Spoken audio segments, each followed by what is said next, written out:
Bienvenidos al Centro de Referencia Estatal de Atención a Personas con Enfermedad de Alzheimer y otras demencias del IMSERSO en Salamanca.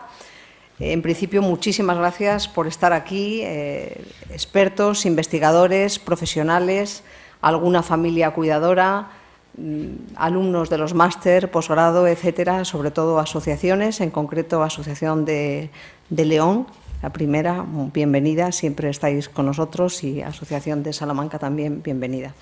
Muchísimas gracias. Yo creo que es muy difícil que yo suela presentar a conferenciantes porque normalmente siempre estoy en otras cosas, pero el tema de hoy se lo merecía muy especialmente, sobre todo por la persona que ha tenido el honor de podernos acompañar, que ha sido compañero durante un tiempo importante para la organización de la Cumbre 2011, Jesús Ávila de Grado.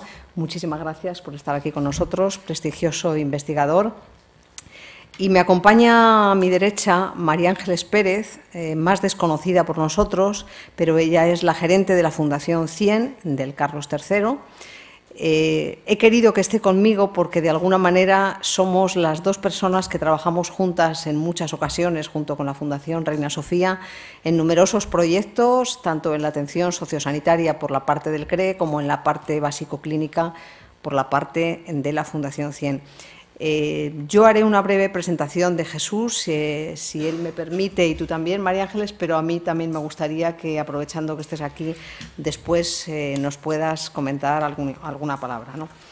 Me lo tengo que tener apuntado, Jesús, porque yo creo que, aunque te conozco hace tiempo y la cumbre fue una puesta en escena de todo aquello que estuvimos dialogando durante 2 años intensos, muy intensos, yo tenía siempre una espinita clavada el que tú pudieras conocer el centro, el ver lo que se hacía en el centro, las investigaciones, de ahí que hay profesionales aquí del campo de la investigación en el centro que para ellos era un honor poderte escuchar. De verdad que es un agradecimiento personal y profesional.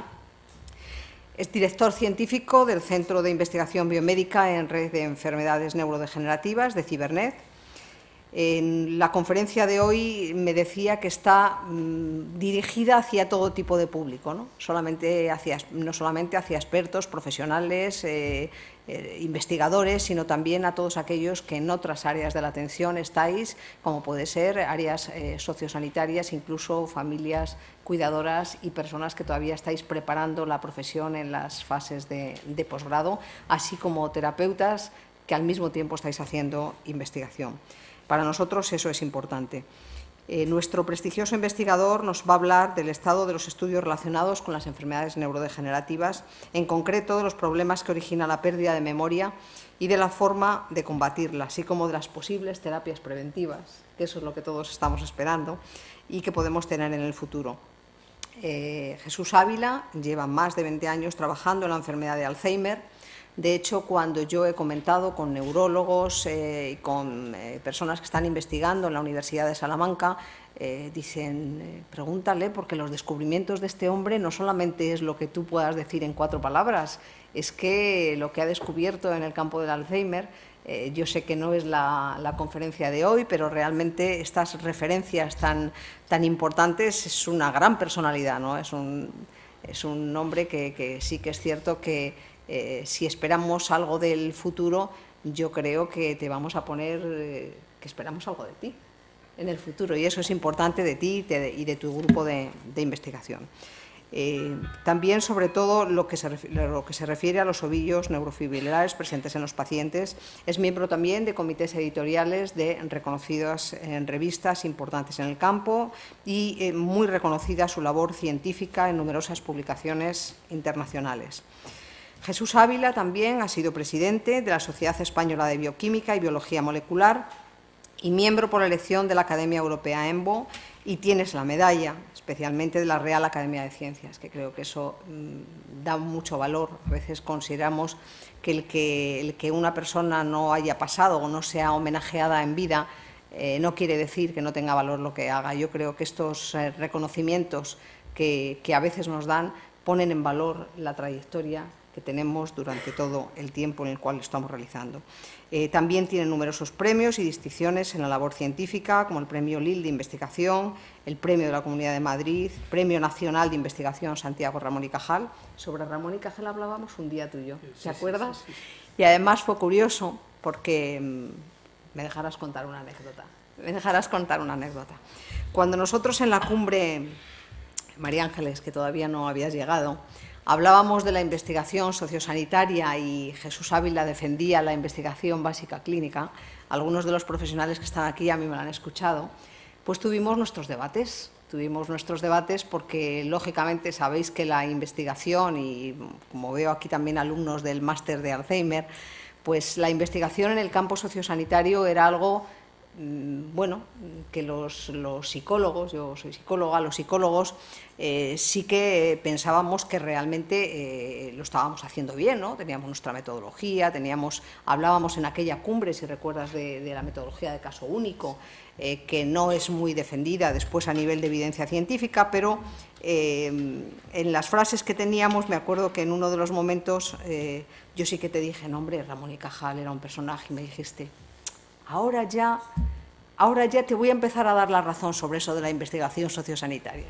como diciéndome, ya tienes una base como para que puedas hablar de la investigación, y yo eso lo recuerdo, ¿vale? Lo recuerdo, y sobre todo después de terminar aquella fase, el cariño especial que me une a él por haber trabajado en una cumbre que fue difícil de poner en marcha, pero que al mismo tiempo conseguimos unir los dos campos, y a partir de ese momento el que esté también la presencia de María Ángeles Pérez avala el que a nivel asociativo, a nivel profesional, a nivel investigador, a nivel de método de trabajo, realmente podamos seguir haciéndolo juntos. Nos faltaría la pata de la Fundación Reina Sofía, que siempre está con nosotros y presente aquí atrás, y trabajar desde el Inserso con profesionales investigadores de este calibre, la verdad es que es un gran placer. Así es que muchísimas gracias, y sí que me gustaría, María Ángeles, que tú al menos, aunque no lo tenías preparado y lo sé, pero pudieras decir unas palabras a la gente que está con nosotros.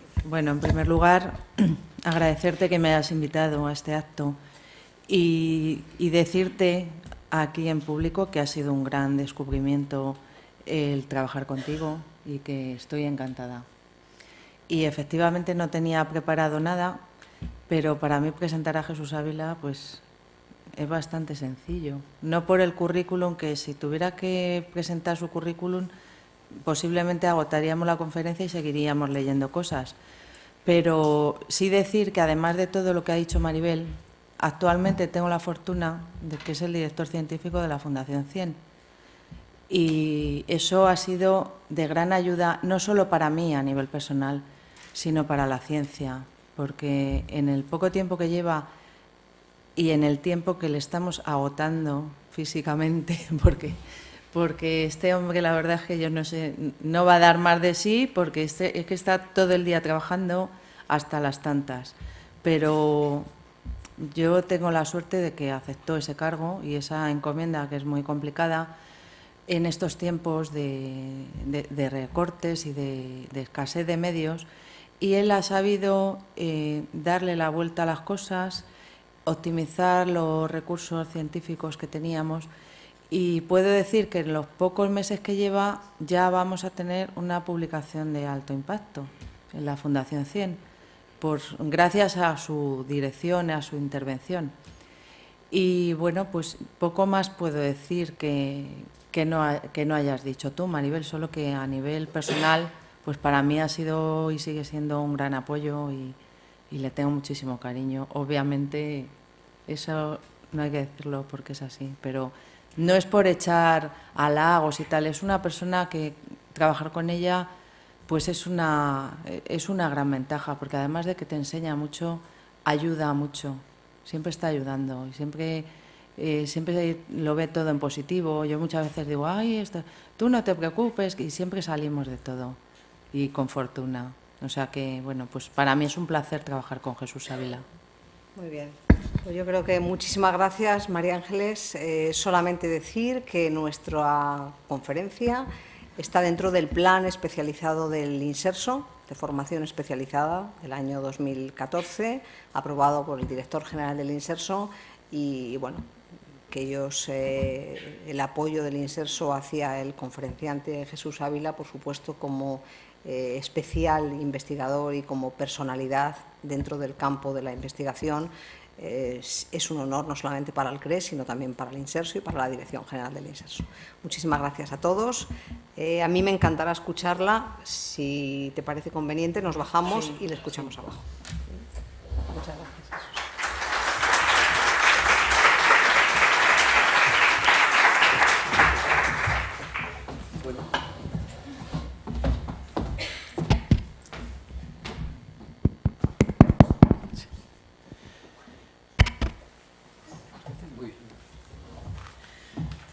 Bueno, para empezar, quiero decir que estoy abrumado. Después de lo que me han dicho de mí, yo no sé si todo es un poco, a veces, a lo mejor puede ser un poco exageración, no sé. Yo lo único lo que sí debo decir es que yo intento trabajar y que lo único que casi sé hacer es trabajar, no sé hacer muchas más cosas. Y en ese sentido debo agradecer mucho, pues esto, las dos presentaciones, en las cuales quiero también recalcar que el aprecio es mutuo y sobre todo en el caso de Isabel, yo creo que la preparación es de esto de que se está forzando a ver si aguantan, a ver cómo me van a funcionar bien y tal. Y pasó, vamos, con más que con nota. Y entonces esto es lo que le hace a uno apreciar más a la gente. Yo no sé si a alguno de los presentes, pues a los que luego se llevaba mejor y eran más amigos en el colegio, era con los que había discutido al principio. Y a veces la discusión inicial le da lugar a una larga amistad y a un mayor entendimiento, porque sabes que verdaderamente en los momentos duros han aguantado y lo han hecho bien. Y desde luego, pues Maribel no es que lo hizo bien, lo hizo excelentemente. Preparó una cumbre maravillosa. Y también debo decir que yo a veces me meto con la parte sociosanitaria, pero no mucho porque mi hija es psicóloga y no me puedo meter con ella, es parte de la familia también, o sea que vamos, tengo gran respeto, pues digamos por esa parte, por lo que me pueda pasar, si no lo tuviera, vamos, llego a casa y me dicen, vale. Bueno, dicho esto, yo he hecho una presentación que no sé si será válida para todos o no. La presentación es un poco larga, porque me dijeron que podía hablar hasta 1h30, pero si se me aburren, yo paro, o sea que no. Y luego, por otra parte, aparecerán no solamente diapositivas en castellano, sino también en inglés. No hay que hacer caso del inglés, se explican por sí solas, y si no, yo también estoy aquí un poco para explicarlo. Voy a hablar un poco, pues, de todo un poco, y a veces pues me meteré en problemas más profundos del pero yo lo único que les pido es que si hay algo que no se entiende, me paren y yo intentaré explicar y daremos todas las vueltas que sea, porque yo lo que quiero es que al final se vayan sabiendo algo más, espero, de lo que sabían de la enfermedad de Alzheimer. Este es mi objetivo. Bien, empezaré porque si no ya vamos un poco tarde y quiero que coman a una hora buena. Si a cualquier persona en la calle se le dice cuál es la característica más evidente de la enfermedad de Alzheimer, pues todo el mundo lo relaciona con la pérdida de memoria. Si luego hay tiempo para la discusión, yo creo que esto es un error, porque la enfermedad de Alzheimer no solamente es una pérdida de memoria, sino pasan muchísimas más cosas. Pero dado que esto es la base de la calle, voy a empezar por eso, por la pérdida de memoria. La pérdida de memoria, pues, es la característica más esencial, y las terapias que se van buscando, algo que también habría mucho que discutir, es cómo prevenir esa pérdida de memoria. Y los test que se hacen fundamentalmente están relacionados con memoria. Y todo está muy orientado a la memoria. Yo creo que esto habría que también mejorarlo. Esta ya está la primera en inglés, no se preocupen. Hay dos tipos fundamentalmente de memoria, según un psicólogo muy relevante, Darrell Squire, describió una que es la episódica, que también se llama la explícita, y otra que se llama la implícita. Una tiene que ver más con los hechos o las circunstancias del día a día. Si ahora pregunto a alguien ¿en dónde has aparcado el coche y a qué hora?, pues tenemos lugar y tiempo. Eso es lo que, de alguna manera, va recordando la memoria episódica. La implícita pues me puede estar más relacionada con otro tipo de problemas, pero no me voy a meter porque la que nos interesa a nosotros, porque es la que se pierde en la enfermedad de Alzheimer, es justamente esta, la episódica.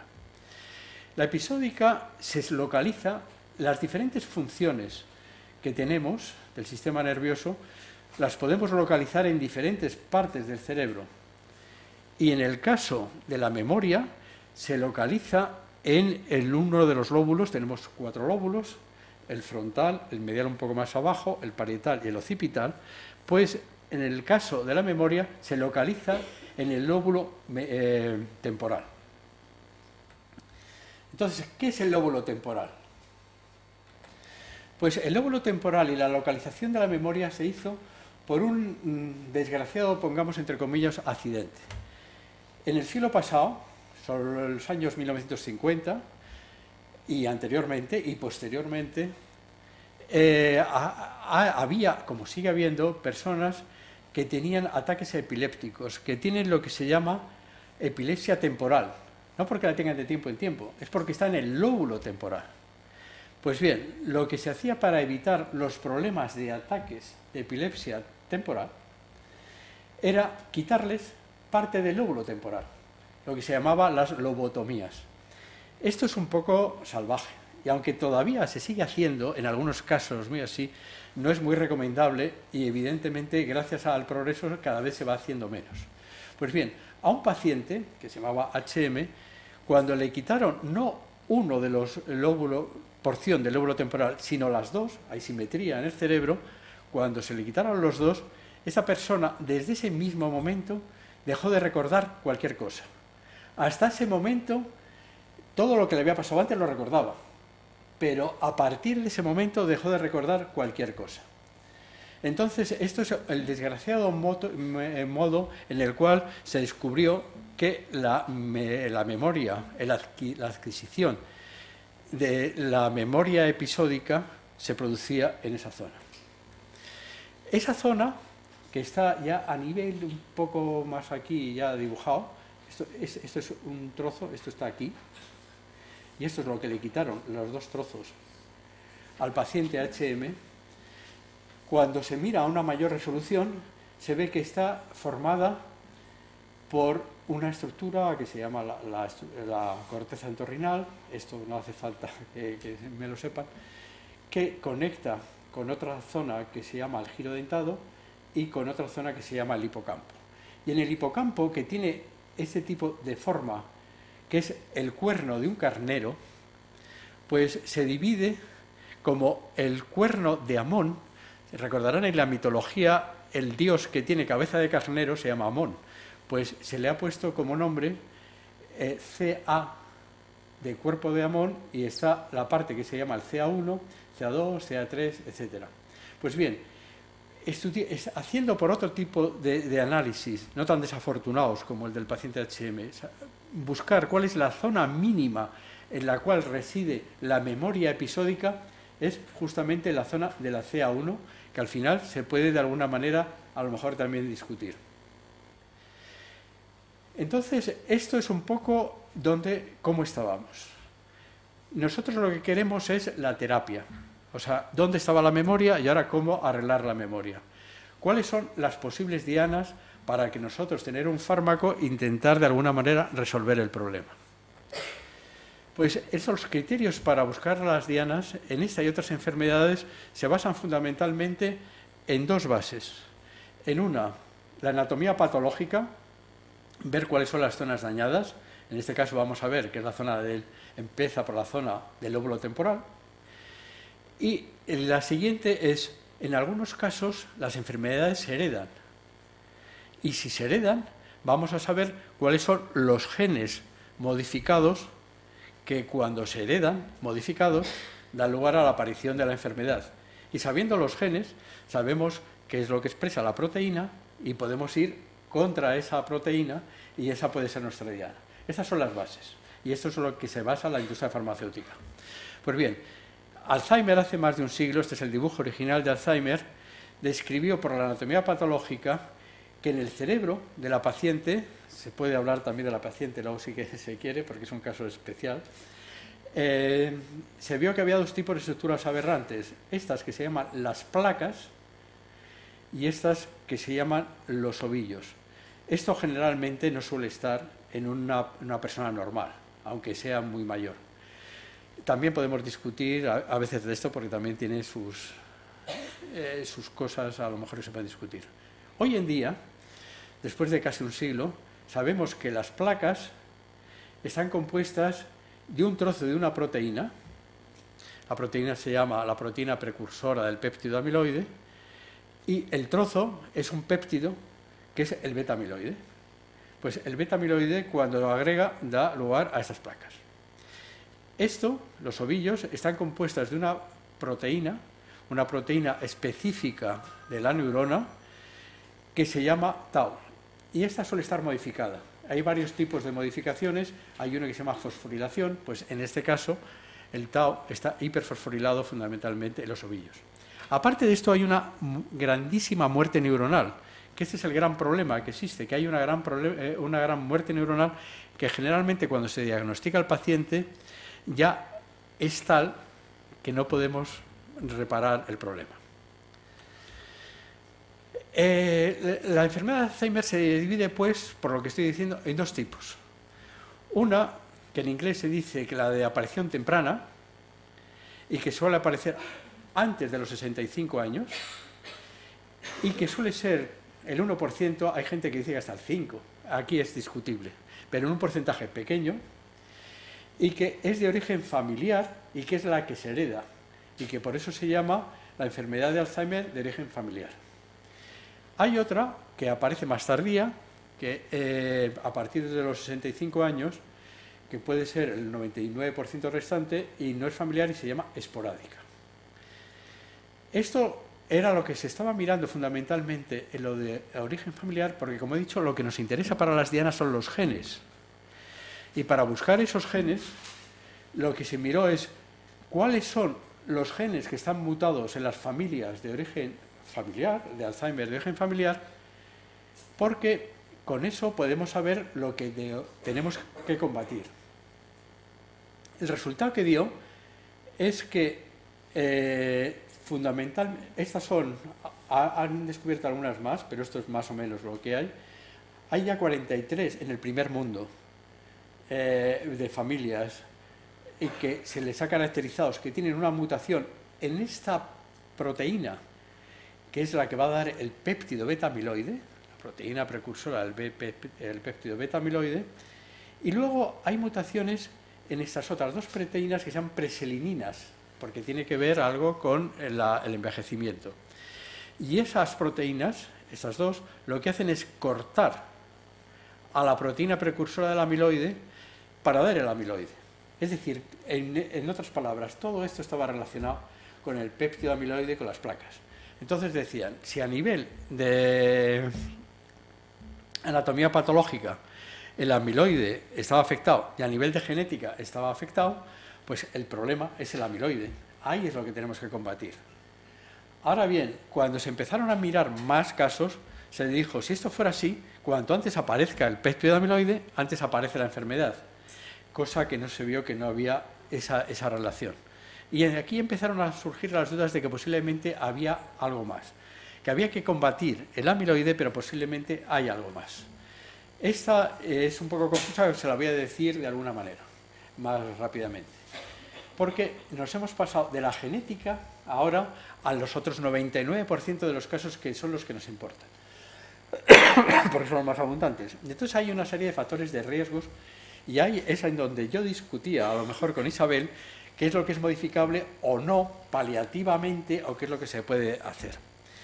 El modo de vida, cuando uno nos dicen cuáles son los factores de riesgo más evidentes, pues uno es el envejecimiento. Eso no lo podemos combatir. De momento no tenemos posibilidades. Pero hay una serie de factores de riesgo que son muy importantes, que es la diabetes, la hipertensión, la obesidad. Todo esto está relacionado con una cosa que se llama el síndrome metabólico y que a veces eso está relacionado a nivel molecular, por eso lo pongo aquí, con la insulina y una quinasa que se llama la GSK3. Eso lo saco porque luego aparecerá, lo saco así de lado. Y luego pues también es malo la inactividad física, cuando se hace, digamos, se anda o se mueve, pues eso es bueno.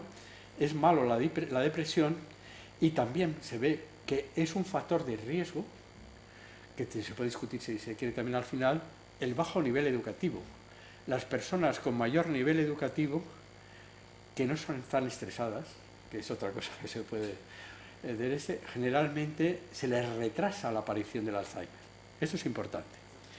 Y aparte de eso, hay también una serie de factores genéticos, pero en este caso ya no son mutaciones genéticas, no es lo que yo he dicho antes. Una mutación da lugar a la enfermedad con certeza. Sabemos con certeza que una persona que tiene una mutación en uno de esos genes, si vive lo suficiente, va a tener la enfermedad. Y no solamente eso, si es que sabemos ahora el tipo de mutación y sabemos que va a ser a los 58 a 60 años. Hasta eso lo sabemos. Y si es a la otra mutación, sabemos que es de los 62 a los 64. Ya de más arriba de 64 no suele ser siempre mucho más adelante. De hecho, sabemos que la primera persona que diagnosticó Alzheimer, una señora que tenía también otro tipo de siglas, era de origen hereditario y lo tuvo a los 53. Y sabemos la mutación que tuvo esa señora que vio hace 100 años Alzheimer. Y cómo ha seguido. O sea, todo esto, y generalmente ese tipo de mutación se tienen a los niveles de los 50 o más abajo. Pues bien, existen otra cosa que son los factores de riesgo genéticos. O sea, aquí, a ver si me explico bien, tenemos en la sala gente que pueden ser más rubios, más morenos, más altos, más bajos, más delgados, más eso. Todos somos normales y todos nos funciona todo bien, o por lo menos eso espero. Pero, sin embargo, esas diferencias que a veces lo vemos, a veces no las vemos, eso se debe a que no todos nuestros genes son idénticos y nuestras proteínas son idénticas. Son todas funcionales, pero tenemos polimorfismos y tenemos diferentes tipos. Eso hace que a veces un tipo pueda ser bueno para ser más alto o para ser más bajo, o para ser más gordo o para ser menos gordo, o para ser, como es el siguiente factor de riesgo genético. Riesgo quiere decir que a lo mejor tenemos este tipo de proteína y podemos cumplir 200 años y no tener nunca el Alzheimer, pero sin embargo tenemos mayor probabilidad de tenerla. No es como el otro, que es certeza cuando hay mutación, sino aquí es probabilidad. Bueno, pues en el número 1, la Asociación de Alzheimer Americana saca siempre los 100 genes más implicados como factores de riesgo, y esto los va cambiando cada mes. Y son siempre los top, los más importantes. Bueno, siempre se maneja como el más importante y se mantiene desde su descubrimiento uno, que es un factor, que es una proteína, que es un transportador del colesterol, el transportador del colesterol que es más abundante en el cerebro y que se llama apolipoproteína E. Tiene diferentes formas y la forma 4, si se tiene, es un factor de riesgo muy grande para tener la enfermedad de Alzheimer.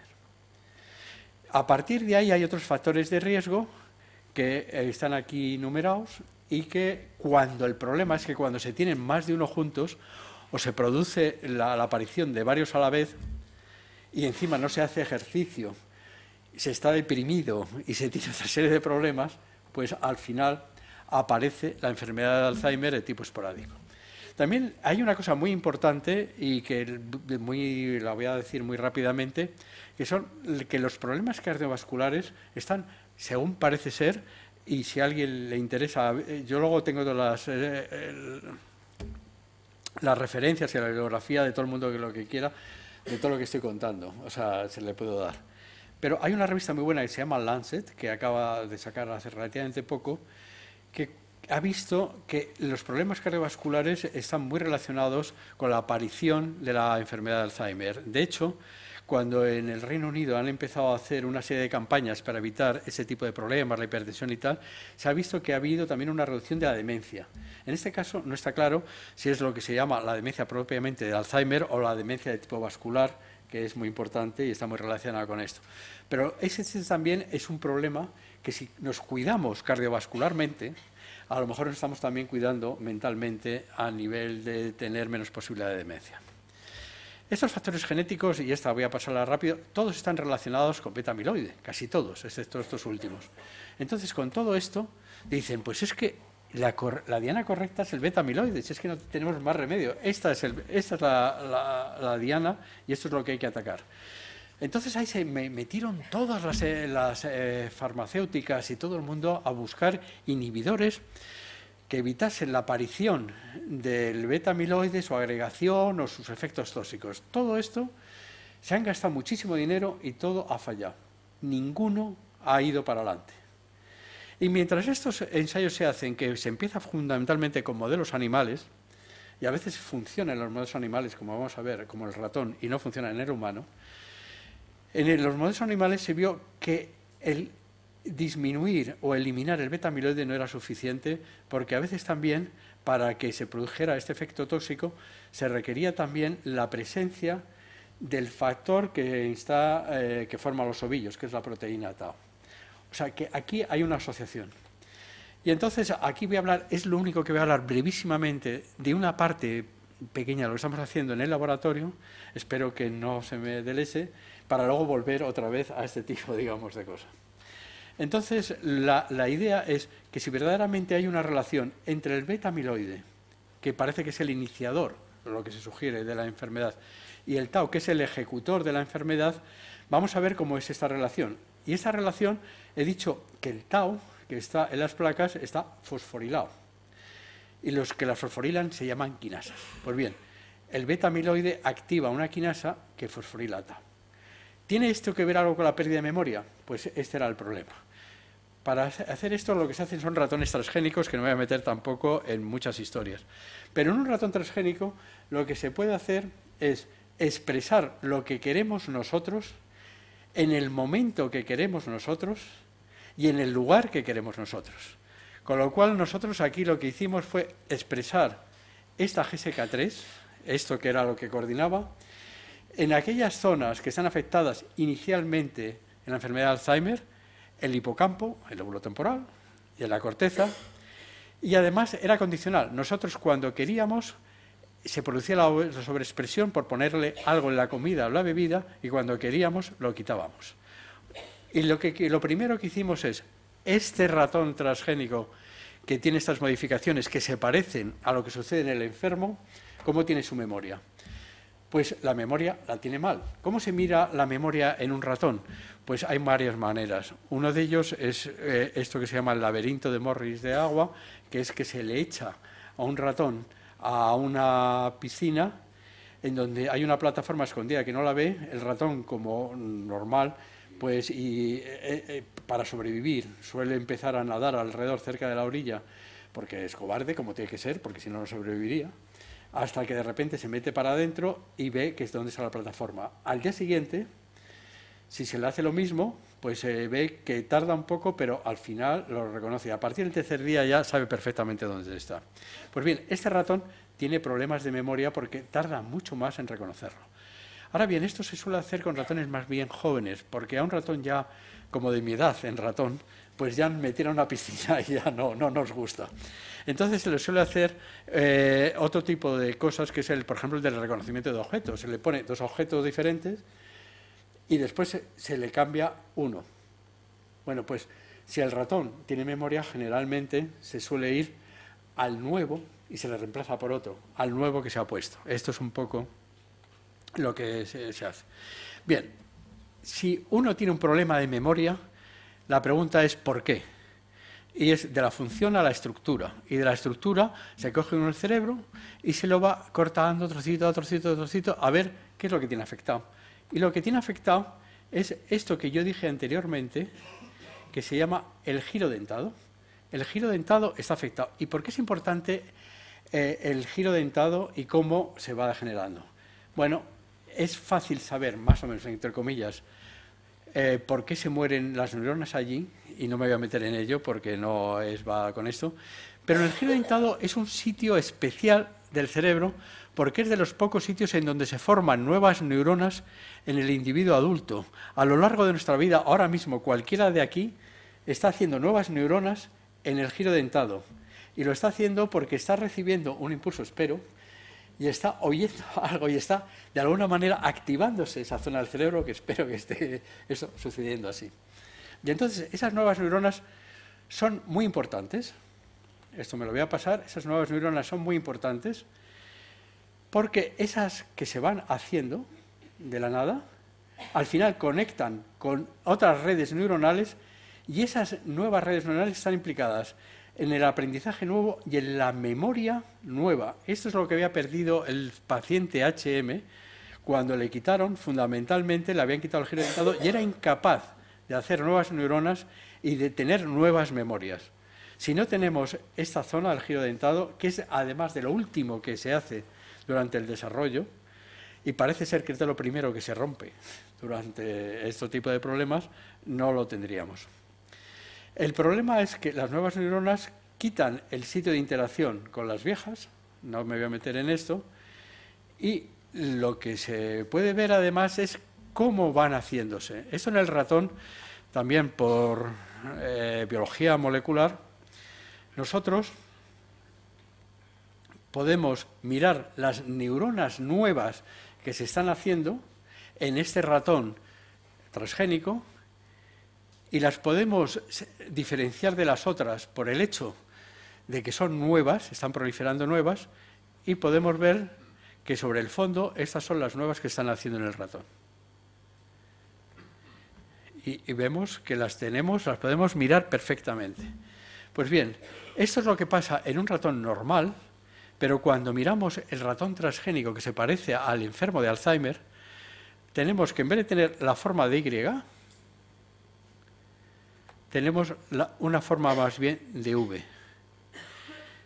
Esto se nos ocurrió decir, bueno, ¿y esto qué sucede en el humano? ¿Se nos ha pasado en el humano? Pues, y luego vuelvo a esto, pues se nos había pasado, en parte, porque cuando miramos enfermos, autopsias de enfermos de Alzheimer, vemos que la proporción que hay de las Vs es mucho mayor que de las que existen en un cerebro normal. Y no solamente eso, sino que ese tipo de protuberancias, que es lo que Cajal hizo todo. Yo por eso cuando hablan de Cajal, Cajal descubrió este tipo de estructuras que están aquí, que se llaman las espinas dendríticas, que nos están indicando la sinapsis, las conexiones con otro tipo, digamos, de neuronas. Pues bien, vemos que el número de sinapsis o de espinas dendríticas es mucho menor también en el enfermo de Alzheimer, algo que también se había descrito justamente en esta zona. Aparte de eso, esas neuronas que se están haciendo mal no son funcionales, no tienen buena sinapsis y se mueren. Y cuando se mueren, dan lugar a que se active otro tipo de células que están alrededor, porque cuando se muere algo en el cerebro, viene como el basurero y hay que quitarlo de en medio. El que lo quita es unas células que se llama la microglía, pero para que quite eso tienen que activarse. Y cuando se activan pueden soltar una serie de compuestos que son malos, y que son malos en este caso para los precursores que van a dar las nuevas neuronas. Con lo cual, la consecuencia es que nos estamos quedando sin la posibilidad de hacer nuevas neuronas, nueva neurogénesis. Y eso también es malo, digamos, para el cerebro. Esto es un poco lo que pensamos que puede suceder en el enfermo de Alzheimer. Y dijimos, pues muy bien, si esto es lo que sucede, vamos a hacer un tratamiento, porque en nuestro ratón subimos y bajamos los niveles de este, que podría ser el causante, cuando queramos, sin ningún problema. Para lo cual se empezó a trabajar con ratones jóvenes y se vio que en el ratón joven éramos capaces de revertir el problema. Volvía a recuperarse la memoria y volvían a aparecer las neuronas esas de tipo Y. Dijimos, pues por aquí vamos muy bien. Pero ¿qué pasa con los ratones viejos? Pues con los ratones viejos, que son los que nos interesan, porque es el modelo para el humano, este tipo de cosas no sucedía. Y pensamos que no sucedía porque es demasiado tardío ya el proceso, cuando empezamos a hacer el tratamiento, porque posiblemente si ha habido pérdida de precursores durante todo este momento, que como he dicho antes, si al final ya cuando queremos revertirlo ya no tenemos nuevos precursores, somos incapaces de revertir el problema.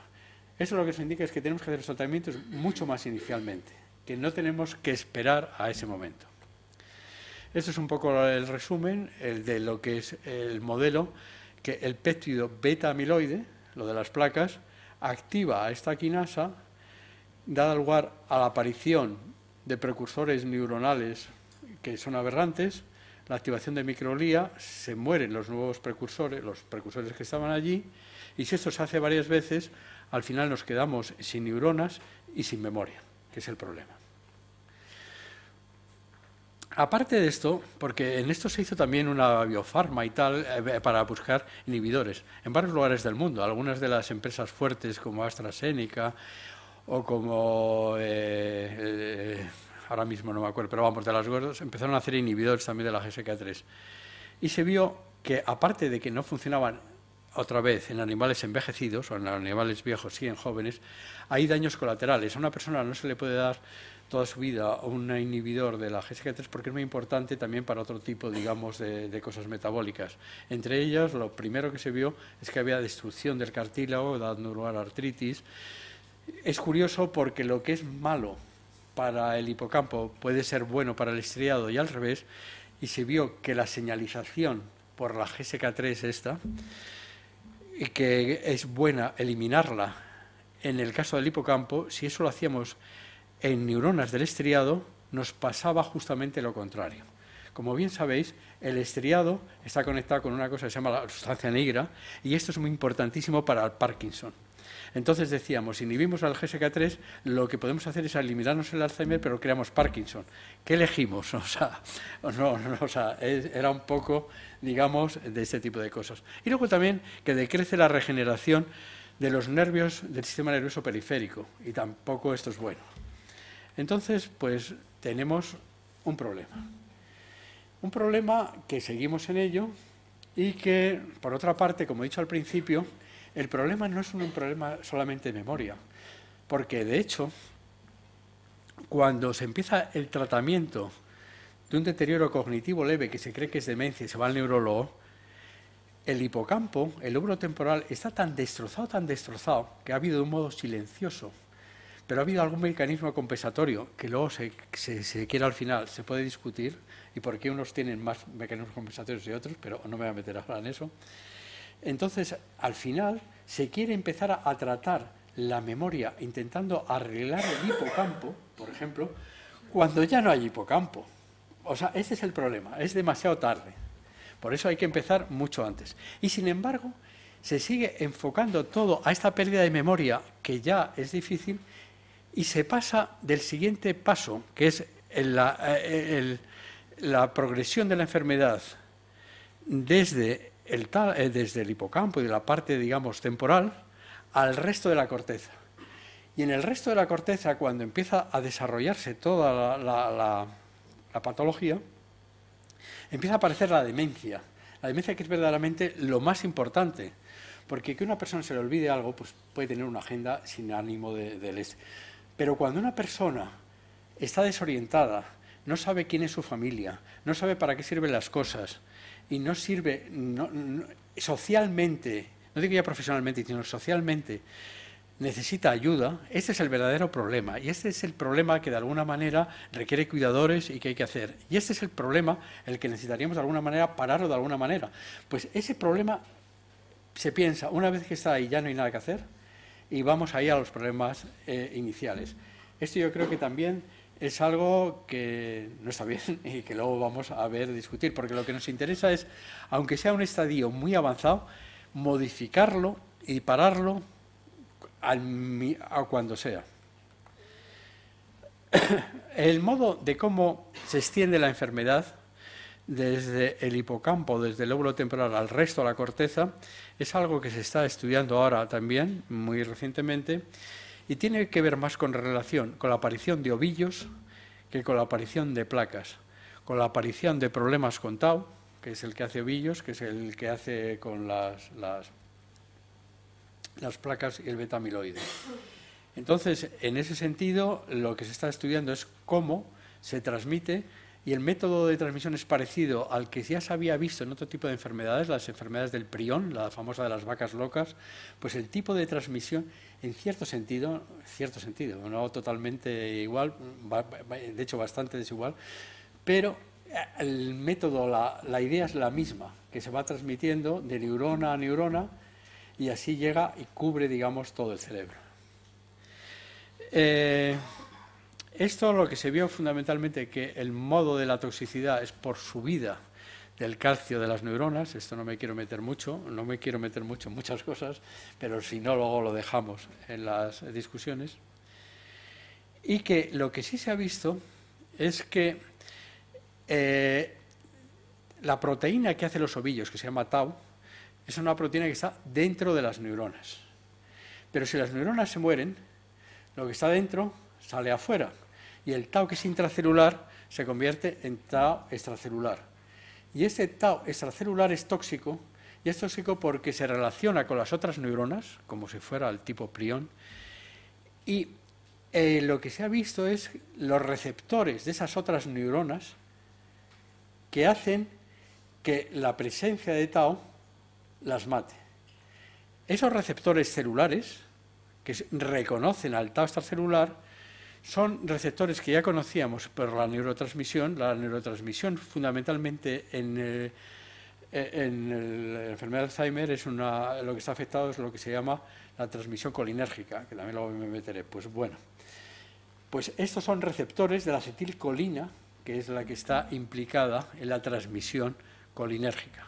La transmisión colinérgica tiene un tipo, que es la de muscarínica. Pues bien, son los receptores muscarínicos los que están empleados. En este sentido, lo que se está buscando son terapias para que en este proceso de progresión, que es lo siguiente que viene después de la pérdida de memoria, ver terapias para evitar, con antagonista de estos receptores muscarínicos o con algún otro tipo, digamos, de método, evitar esa progresión. Todo esto muchos están haciendo en el humano, pero ¿qué pasa verdaderamente, en ratones, modelos, pero qué pasa relativamente en el humano? En el humano esto es la vida o el progreso de la enfermedad. El nivel cognitivo de la persona tiene un nivel, hay unas que lo tienen aquí, otras que lo tienen aquí, otras que lo tienen aquí. O sea, eso depende de cada caso. Hay una fase sin síntomas, en donde no pasa nada apreciable, pero aquí empiezan a aparecer hasta 20 años antes placas, 10 años antes ovillos, 5 años antes muerte neuronal, antes de que nos demos idea de cualquier cosa. Eso, bueno, es un pequeño deterioro que a veces puede ser debido al Alzheimer o puede ser debido a otro tipo de cosas. Se va perdiendo el nivel cognitivo, y una cosa que quería comentar es, cuando el nivel cognitivo es muy alto, generalmente esta fase es más larga, y es porque dicen que hay una cosa que se llama la reserva cognitiva, que habría que algún día discutir qué es eso de la reserva cognitiva, mientras que cuando el nivel educativo es bajo, empieza rápidamente a bajar, pero luego la pendiente es mucho más lenta en ese caso que en el otro caso, que es mucho más dramática. Eso llega hasta un momento en que dice, se me olvidan las cosas y tal, y se va al neurólogo. Y entonces es que se tiene deterioro cognitivo leve. Ese deterioro cognitivo leve puede ser el inicio de una enfermedad de Alzheimer o no. Pero de todas maneras, si ya es el inicio de la enfermedad de Alzheimer, aquí es muy tarde. La persona no lo sabe, pero ya es muy tarde. Y entonces, a partir de ahí, el desarrollo de la enfermedad es mucho más dramático. Y al final, pues ya llega lo último, y aparecen en la autopsia las placas y los ovillos. Toda la idea que se está haciendo es casi como la arqueología, empezar desde el momento final, y se ha ido buscando a nivel humano todo este proceso para ver el inicio. Y en este estamos, porque lo que se pretende es pararlo en cualquier momento, insisto, aunque esté como esté. Esto, cuando se ha hecho en ratones, se ha llegado hasta este punto. Y sobre todo si los ratones son jóvenes, se ha llegado hasta el punto. Y a partir de aquí, más o menos, hemos podido prevenirlo y revertirlo. Pero en humanos tenemos que empezar mucho antes, muchísimo antes, para hacer la prevención. Para atacar en este punto. En este punto también, y bueno, yo creo en todos los puntos, pero vamos, fundamentalmente este sería el ideal para atacarlo. Para ello ya se está haciendo, y quizás uno de los ejemplos, en Colombia lo que necesitamos son marcadores tempranos, lo antes posible. O sea, nosotros necesitamos marcadores de aquí, que aunque no sepamos que existe la enfermedad, ya sabemos que está en camino. Para ello, el marcador temprano más temprano lo podemos tener en el caso de la enfermedad de origen familiar desde el nacimiento. Le podemos mirar los genes y decir, hombre, la desgracia ha tenido la mutación en el gen y sabemos que cuando tengas 58 años y llegas, vas a tener la enfermedad. Pues bien, eso es desde el inicio. Pues bien, eso hay una serie de familias en Colombia que están siendo analizadas por los americanos del norte, y también algún colombiano, pero vamos fundamentalmente por los americanos del norte, que lo que han visto es que la enfermedad, es lo que decía antes, se reproduce justamente porque son primos, hermanos, todo esto los mismos, tienen el mismo componente genético, es una serie de familias que no tienen ningún otro tipo de contaminación genética, sino solamente el hecho de la mutación. Y se ve exactamente que eso, con 58 años empieza estos síntomas que después con 60 ya están así y se les ha hecho un mapeo de todo este proceso fundamental. En esos casos, el estudio que ha empezado hace 2 años, se quieren algunos tratando 5 años de que cumplan la edad en donde van a tener el deterioro cognitivo, y otros 10 años, y luego se quiere hacer 15 años, 20 años, etcétera. Tratamientos cada vez más iniciales y ver qué pasa. En eso es lo que se está, pero claro, aquí el problema es, estamos asumiendo de que el tratamiento que les vamos a dar es el adecuado, el con qué. Y entonces se les ha empezado a dar el tratamiento con esta serie, pero uno de los tratamientos ya se ha visto que no servía para nada. Se coge parte de la familia, unos otros y otros, pero uno por lo menos ya se ha visto que no servía nada y eso es malo. Esto es lo que se está haciendo. Pero, por otra parte, lo que nos interesa es la de origen esporádico. Esto es el 1%. Y en ese sentido se están mirando posibilidades de nuevos genes que estén afectados, pero se está copiando lo que se hace en el cáncer. En el cáncer, las mutaciones que dan lugar a un tumor pueden ser hereditarias o puede ser que de repente, esporádicamente, se produce un tumor en una zona porque uno ha hecho una serie de cosas que no debería hacer. Esto que son mutaciones somáticas, se piensan que son muy importantes de estudiar también en los enfermos de Alzheimer, porque hasta ahora todo el tipo de estudio de las mutaciones se hacían mirando el DNA de la sangre, el genoma de la sangre, pensando que el genoma de la sangre puede ser igual que el genoma de cualquier otro tipo celular, que de hecho más o menos es, excepto si se produce una mutación somática en aquellas zonas que nos van a dar lugar a la aparición de la enfermedad de Alzheimer. Esto se está ahora haciendo un montón de trabajo, pero no es fácil hacer ese tipo, de secuenciación somática. No fue fácil en el cáncer y no va a ser aquí. Y luego también hay una serie de factores que afectan a los genes, que es la epigenética, que es que se pueden metilar, afectar y tal, y eso hace que la expresión sea mayor o menor. Entonces, bueno, eso es el modo que se está intentando mirar y si eso nos da algún tipo de marcador también inicial. Y aquí me llego al siguiente punto, que es ¿qué pasa con una vez que ha empezado? Pues tenemos que hacer algo como sea, aunque esté muy progresada la enfermedad. Ya se sabe que hay 2 tipos, de fármacos. Los que se llaman sintomáticos y los que se llaman modificadores. No los voy a comentar. Bueno, hasta ahora solamente tenemos, para el caso de la enfermedad de Alzheimer, fármacos sintomáticos, pero no tenemos ningún modificador. Para aquellos que no lo sepan, que serán pocos, diré que pondré el ejemplo. Yo estoy con un catarro grande y estoy tosiendo a lo largo, espero que la distancia sea la justa para no molestar, pero yo me tomaría un fármaco sintomático, porque de vez en cuando me da tos, algo que me quite la tos, las pastillas Juanola, una cosa de esas, o cualquier cosa que haga que tosa menos. Eso igual me quita la tos, pero no me va a quitar el catarro. El catarro no me lo quita, si por ejemplo, si es de origen bacteriano y eso, hasta que no me tome el antibiótico adecuado o me lo cure de alguna manera. Pues el problema que tenemos en la enfermedad de Alzheimer es que tenemos fármacos sintomáticos que, bueno, mantienen un poco mejor la calidad de vida de la persona, pero no tenemos modificadores. Y el modificador sería bueno porque a cualquier parte, digamos, del proceso lo podríamos parar. Y eso es de alguna manera lo que se va buscando como sea. Pero bueno, mientras eso, ¿qué haremos en el caso en el que aquí ya tenemos una gran cantidad de muerte neuronal y ya no lo podemos hacer, ya no lo podemos recuperar? Bueno, pues aquí nos metemos entonces en el cerebro de los pacientes a nivel individual. Esto es un poco, y estoy diciendo algo que lo veremos dentro de, ojalá, 10 años, 20 años, esto no es una cosa inmediata, esto es un poco de por dónde vamos. No digo que sea nada más, es un poco el plan, la estrategia, que luego ya que salga ya es otra historia. Pues bien, nosotros podemos ver cómo son las células de la sangre sacando una extracción y ya podemos hacer una analítica. Podemos mirar cómo es la piel y podemos hacer una pequeña biopsia y podemos ver las células de la piel.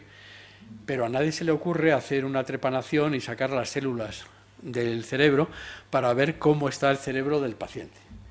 Sin embargo, hay un método que nos va dando una idea, que es el de la reprogramación. El de la reprogramación consiste en que si nosotros cogemos sangre, células, o cogemos fibroblastos de la piel de un paciente, podemos convertir eso en el laboratorio, en cultivos, en neuronas. Por esto le dieron hace 2 años, no exactamente por esto, sino por la reprogramación en general celular, a un señor Yamanaka, el premio Nobel. O sea, y el tío se lo merecía porque este tipo de cosas son importantes. Entonces podemos reprogramar.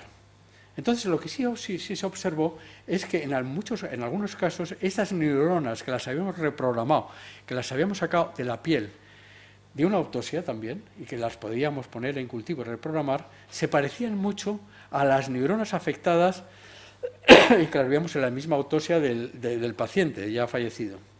Entonces, esto ha indicado, si las neuronas son parecidas, si nosotros estas neuronas las ponemos en cultivo y vemos que sus lesiones se pueden arreglar, pues eso mismo se lo vamos a dar al paciente, porque vemos que siempre y cuando lo que se está haciendo son con compuestos que han pasado lo que se llama la fase 1, que no tiene daños colaterales, o sea, Pues bien, eso es algo que se está empezando a mirar como cosa más del futuro, pero esto no va a ser una cosa de hoy a mañana, esto va a llevar su tiempo y sus esfuerzos.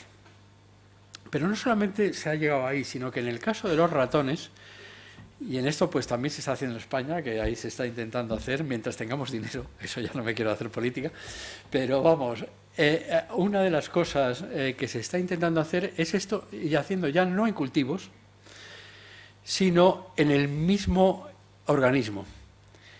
En el organismo antes he dicho que un problema que existía era la muerte neuronal. Y la muerte neuronal da a neuronas malas que tiene que venir el basurero, las células de microglía activadas y quitárselas de en medio. Pero que las células de microglía activadas también son tóxicas. Pues bien, la idea que se está haciendo ahora es reprogramar el exceso de microglía en un organismo en nuevas neuronas, con la esperanza de que esas neuronas puedan ser funcionales, es mucha esperanza, y que conecten como tienen que conectar. Eso se ha hecho ya en ratones, pero en ratones siempre todo funciona, si es que esto es lo malo, que en ratones todo funciona. Y hay algunos trabajos en donde indican que hay una posibilidad de esta terapia genética. Esto yo creo, posiblemente yo ya no creo que lo vea en humanos, pero por lo menos es una estrategia, se tiene una posibilidad, se tiene un plan. O sea, lo bueno en este tipo de historias es no quedar separados. Siempre hay que tener un plan, algo. Si no lo sabemos hacer, Cajal decía, porque sois tontos, vendrán las generaciones siguientes y serán más listas que vosotros y harán lo que vosotros habéis sido incapaces. Pero siempre hay que tener un plan.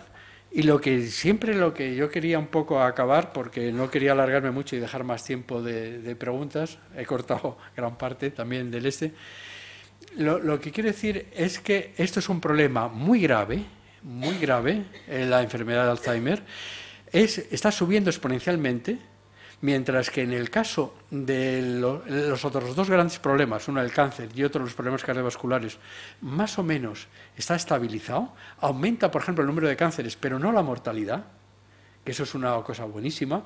Un problema agudo, en muchos casos, está haciendo un problema crónico.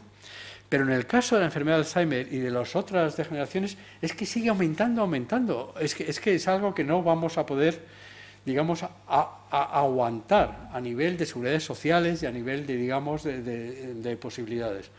Y por eso hay que tener planes como sea. Podemos empezar con los planes estos de los ratones, podemos buscar otro tipo de fármacos que se están haciendo, porque además, en un mundo egoísta como este, que cada vez es más egoísta y más de mercado, imagínense que se calcula que para el año 2050 va a haber en todo el mundo alrededor de 120 millones de personas con enfermedad de Alzheimer. Estamos hablando de 120 millones de personas, que es mucho mayor que la población de España y de todo esto. Si los 120 millones tuvieran que tomar una píldora al día durante casi 20 años, que es lo que dura la enfermedad, multipliquen días por años, y la píldora costase al día algo así como 10 euros, eso es para la gente que va buscando solamente ese tipo de cosas, es un fortunón, es mucho. Entonces yo muchas veces cuando hablo con ellos ya les digo, no es por las familias, no es eso, es para que ganéis dinero, que parece que es lo único que importa ahora a todo el mundo. Es que lo tenemos que solucionar, aunque sea para eso, que es lo último que debería de ser. Pero a pesar de eso, o sea, esto es un problema grande, y por eso es algo que yo creo que debemos resolver. Bueno, y esto es poner el sitio donde trabajo, y ya no los quiero aburrir, pero estaré encantadísimo de cualquier tipo de pregunta responderlas. Muchas gracias.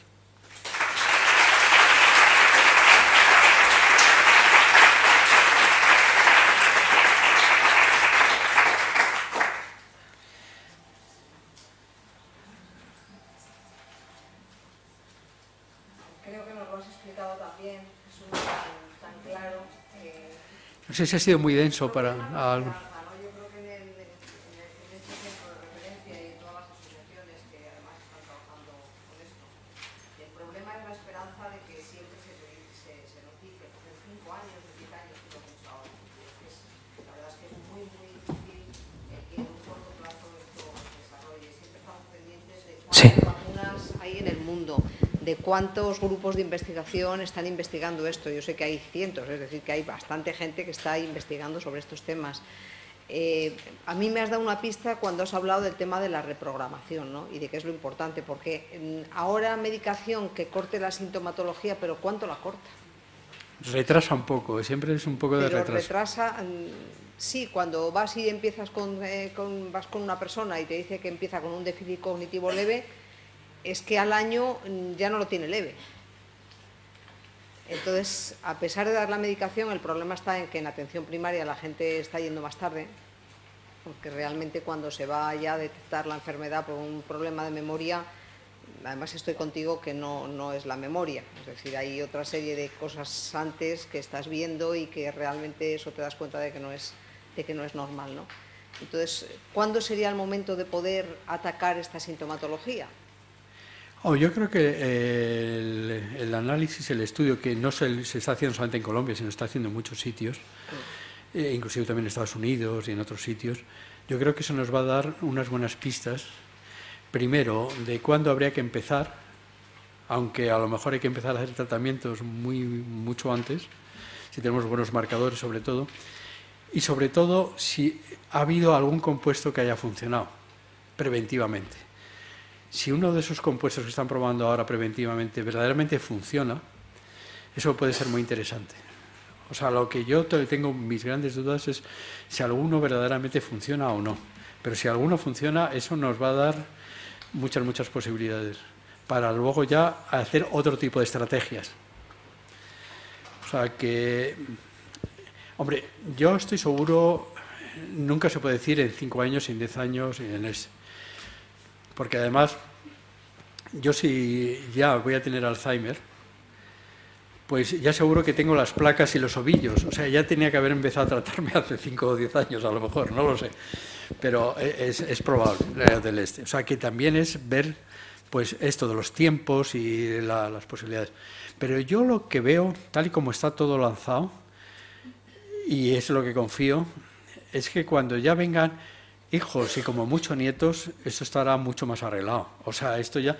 Y bueno, pues habrá que luchar por ellos o por los que sean. O sea, pero yo creo que esto es algo que hay que eso, y que ellos ya tendrán otros problemas. De hecho, es que no quería ser pesimista, y menos en este tipo de audiencia. Pero a veces se estudia qué pasa con aquellas personas que han pasado los 100 años o los 90 años y están muy bien. Bueno, pues en algunos casos entran a veces en algún otro tipo de crisis.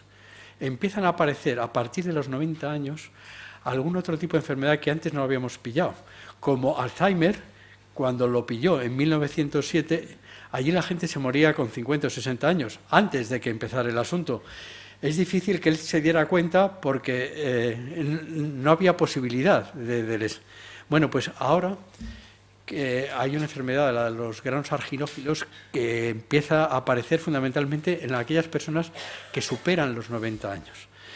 Uno siempre piensa, bueno, si superamos bien los 90 o superamos bien los 100, ¿qué nos estará esperando para eso? Pero si tenemos ya conocimiento y si tenemos ya posibilidades de que nos lo vamos a ir sabiendo ya todo bien, pues estaremos siempre mucho más preparados y esperemos que con el tiempo esto esté prevenido y la cosa funcione. Yo creo que hay que tener siempre estrategia, y luego ganas de trabajar y ser optimista. O sea, eso yo creo que eso es la base para ir para adelante. O sea, para siempre.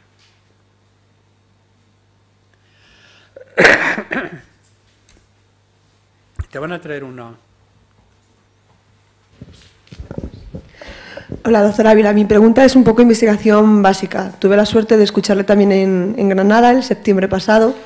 Sí. Y sé que el ratón es suyo. Entonces, al haber visto los cambios en el giro dentado y ver los diferentes tipos de neuronas debido a la prolongación que tienen, ¿han observado si hay cambios en la capa CA1 del hipocampo? Sí, bueno, fundamentalmente esto es un pelín más complicado. La memoria empieza por una señal que lo recibimos por los sentidos, la visión, el olor, el oído, etcétera. Eso va a la corteza de los sentidos, va a la corteza, de la corteza va a la corteza entorrinal, y de la corteza entorrinal puede llegar a la CA1 por 2 sitios o 3 diferentes. Uno directamente, otros a través del giro dentado, que es el que estoy comentando, y otro que va a través de CA3, de giro dentado CA3, CA2, y otro que va giro dentado CA2, CA1 también. Entonces, además, se piensa que la memoria no solamente tendría que estar absolutamente concentrada, a pesar de todo lo que he dicho, en el hipocampo. Hay otras zonas, y eso tiene que ver algo con lo que he dicho antes de la reserva cognitiva, que no me voy a meter ahora. Hay un circuito que se llama el circuito de Pápez. Hay otro tipo, digamos, de circuitos en donde también, de alguna manera, puede haber un efecto, en algunos casos compensatorio, y de lo que ahora, hablando del ratón, lo que estamos más metidos es el proceso inflamatorio que a veces tiene lugar como consecuencia de la activación de la microglía. Y este proceso inflamatorio es muy importante también en la enfermedad de Alzheimer. Y de hecho, muchas veces se ha comentado el efecto de cosas como el ibuprofeno y este tipo de cosas. Lo que se ha visto, y eso también se puede observar con el ratón, es que el tipo de inflamación periférica, que puede dar lugar después a problemas en el cerebro, no es la misma que la que puede deberse por muerte neuronal en el cerebro.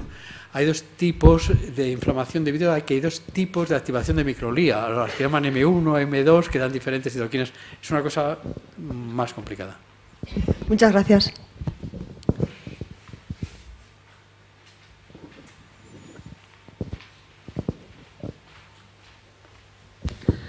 Buenos días. Muchísimas gracias, don Jesús, por esta magnífica conferencia.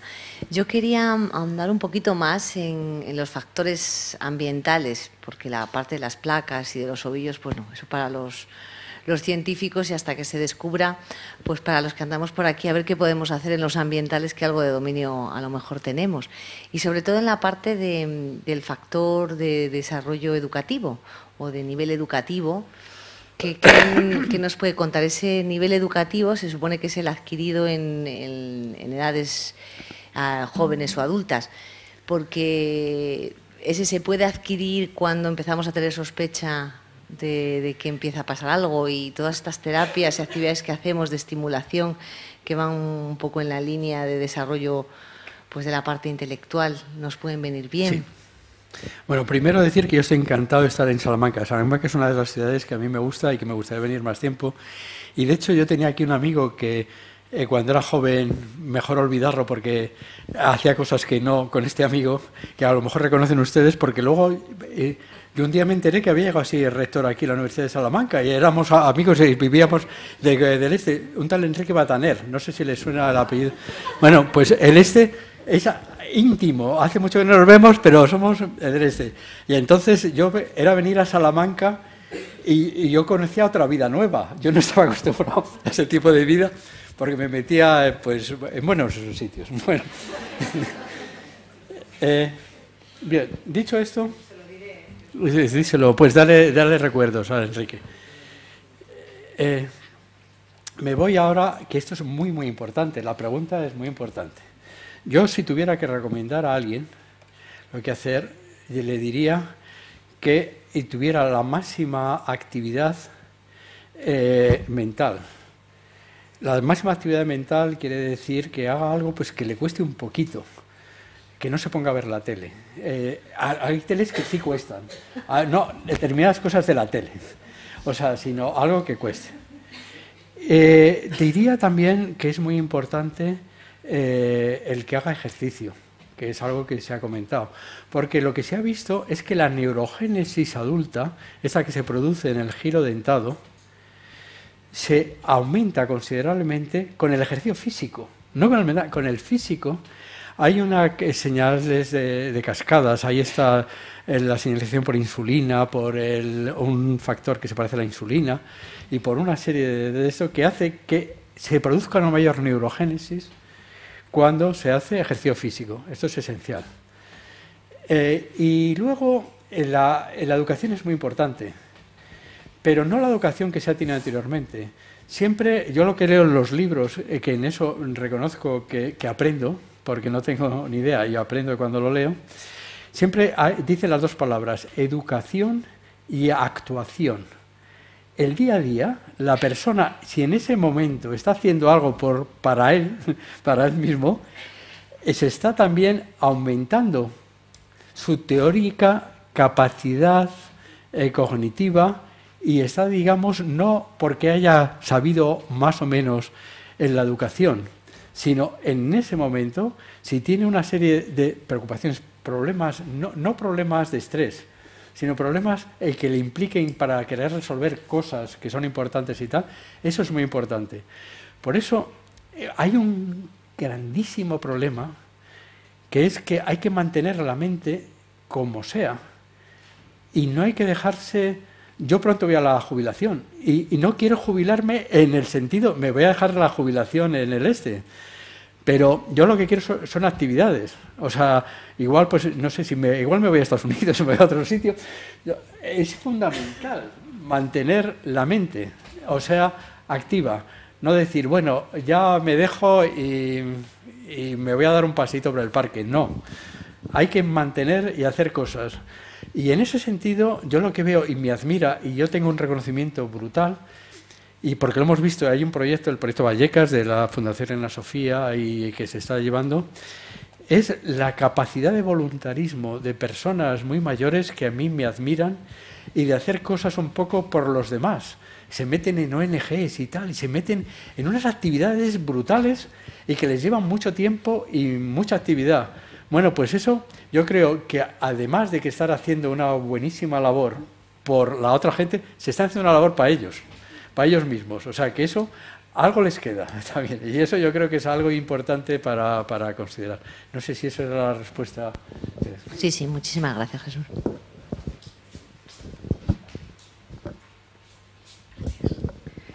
Muchas gracias, don Jesús.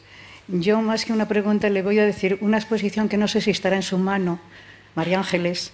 Yo soy voluntaria del proyecto de Vallecas, ya llevo 2 años.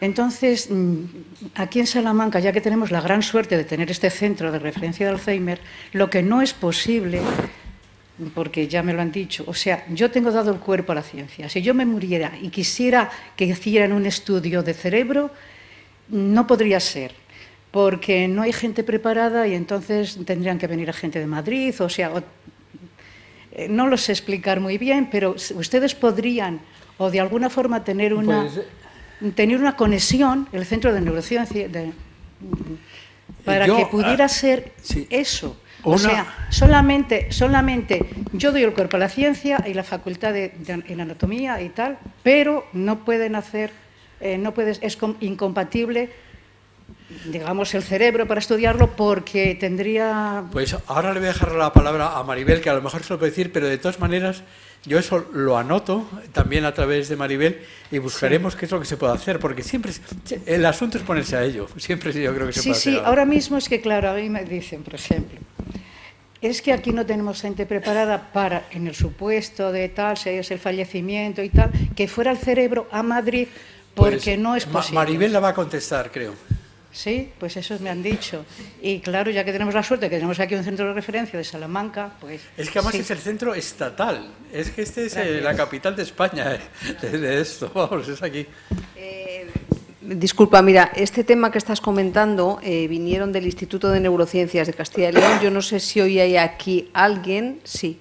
Vale, pues entonces su director lo estuvo explicando incluso para las familias para que se pudieran donar los cerebros. Y yo sé que ellos, la relación que tienen con la Fundación 100, sí que se informó a todas las familias para que se pusieran en contacto con ellos, supieran dónde tenían que donarlo, y sé que lo están haciendo y sé que hay gente que está mandando el cerebro a través de ellos para allá.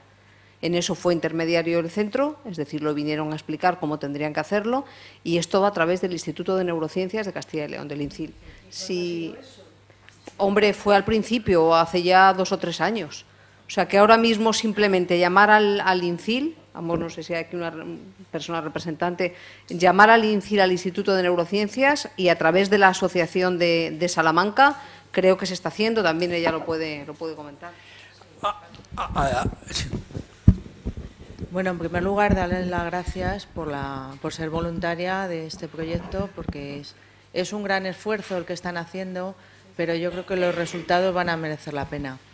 Y en cuanto a lo de la donación del cerebro, sí que tenemos un protocolo activado con diversas comunidades autónomas, y en el momento del fallecimiento se produce la extracción y nos llega a Vallecas en tiempo récord, ¿eh? O sea que... De todas maneras, me gustaría, usted puede tener un email o un tipo, digamos, de comunicación. Por favor, mande un email a María Ángeles diciendo su nombre, diciendo, soy la persona de Salamanca, que la pongamos nombre, apellido y ya la identifiquemos. Y con ese email, con María Ángeles, yo creo que ya le podemos contestar de un modo más así.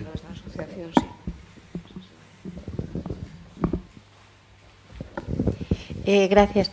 En AFA Salamanca, en la Asociación de AFA Salamanca, lo que existe es todo el protocolo de la documentación que desde el Instituto de Neurociencias se firma y se garantiza, y en el momento que ocurre el hecho causante se activa y no tenemos nada más que hacer. O sea, realmente a la vez de comunicar el fallecimiento se activa y ponen los medios.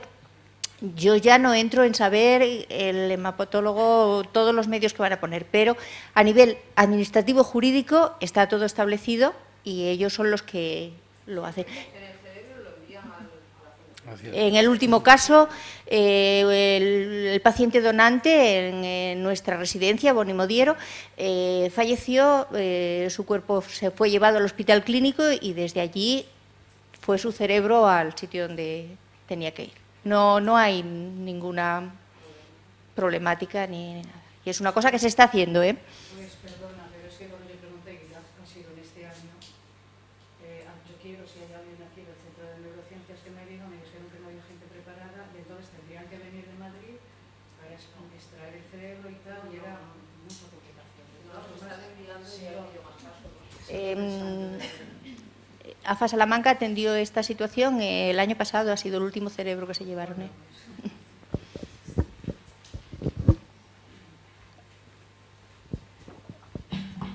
Hola, buenos días. Es que yo no sé si la señora lo que pregunta es que si se puede donar aquí en Salamanca el cuerpo y el cerebro, las dos cosas. Si es verdad que nosotros en neurociencias solo es el cerebro, el sistema nervioso. Y es verdad que hemos tenido una conversación con la Facultad de Medicina en el 2011 y nos dijeron que actualmente si le faltaba algún órgano al cuerpo ya no se podría hacer donación de cuerpo. Entonces, por lo menos aquí en Salamanca, la gente sí es verdad que tiene que decidir si ser donante de cuerpo o ser donante de cerebro. Por ahora, no sé si habrá cambiado algo, pero por ahora sí.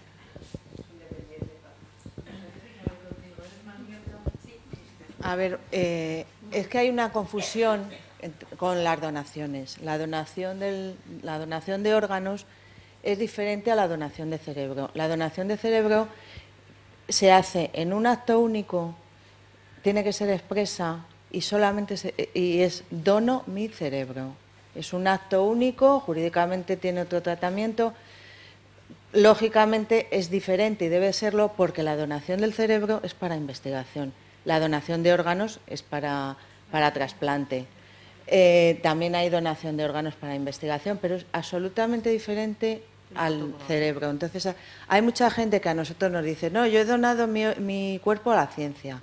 Eso es una donación abstracta y el cerebro no va a llegar nunca a un banco de cerebros en ese caso. Entonces, donar el cerebro hay que donarlo concretamente en un acto y a un sitio definido, porque si eres donante de órganos, nunca el cerebro va a llegar a un banco de tejidos para investigación. Entonces, quizás sea ese el error que hay.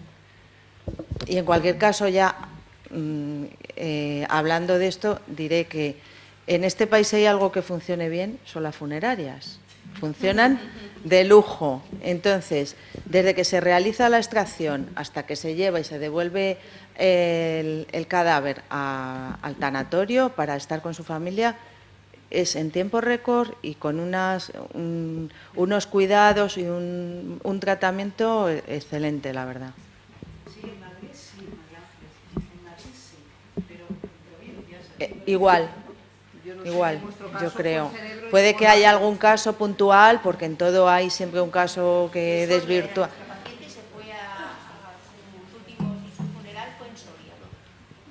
Pues en Soria también tenemos, en Soria concretamente tenemos también un protocolo de actuación.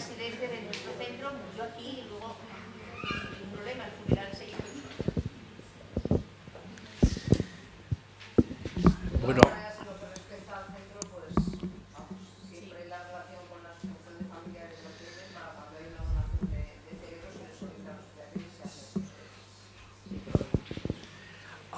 ¿Hay alguna pregunta más o alguien quiere saber algo más o bueno quiere comentar algo, decir algo? Pues si no, si queréis, vamos ya a comer y nos vamos todos. Vale, muchas gracias.